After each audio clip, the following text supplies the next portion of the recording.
कोहनियों पर पट्टा डाल लें। अगर पट्टा न हो तो सुनिश्चित करें कि आपकी कोहनियां पूरी तरह से सीधी रहें।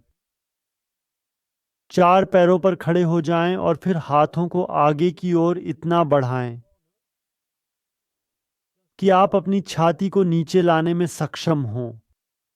हाथों को बाहर की ओर खींचें। पट्टे के कारण कोहनियां पूरी तरह से सीधी हो जाएंगी। और फिर आप अपने शरीर को खिंचाव में और गहराई से ले जाएं। यह विशेष रूप से कंधों में महसूस होगा और शायद बाहों में और थोड़ी सी पीठ के किनारे भी। और आप अपने सीने के ऊपरी हिस्से को हमेशा घुटनों की ओर लाने की कोशिश करें। घुटनों की ओर। फिर आप महसूस करेंगे कि आपके हाथ कंधों से और बाहर खींचे जा रहे हैं और आप खिंचाव में और आगे बढ़ेंगे। गहरी सांस लें और सांस छोड़ते समय अंदर जाए। फिर से गहरी सांस लें और सांस छोड़ते समय और अंदर जाए। फिर से गहरी सांस लें और सांस छोड़ते समय थोड़ा और अंदर जाए। अब हम शक्ति की ट्रेनिंग शुरू करेंगे।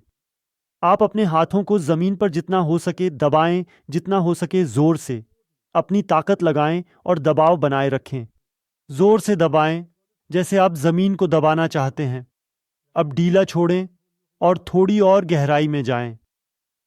आप अपने हाथों से जमीन को जोर से दबाएं जैसे आप इसे नीचे धकेलना चाहते हैं। अब ढीला छोड़ें और आगे बढ़ें। आप ढीला छोड़ें और धीरे धीरे आगे बढ़ें। फिर से अपने हाथों से जमीन पर दबाव डालें और इसे मजबूती से दबाएं। सांस लेते हुए आगे बढ़े और सांस छोड़ते हुए ढीला छोड़ें, जमीन की ओर बढ़ते रहे। फिर आप उठें और सीधे अपनी पीठ के बल लेट जाएं। अपने कमर को नीचे लाएं और ठोड़ी को गले की ओर खींचें। अब अपने सीधे हाथों को जमीन की ओर खींचें। जितना हो सके उन्हें आगे बढ़ाते रहे। आपको बिना पीठ को मोड़े हुए खींचना है और फिर धीरे धीरे रिलैक्स करें।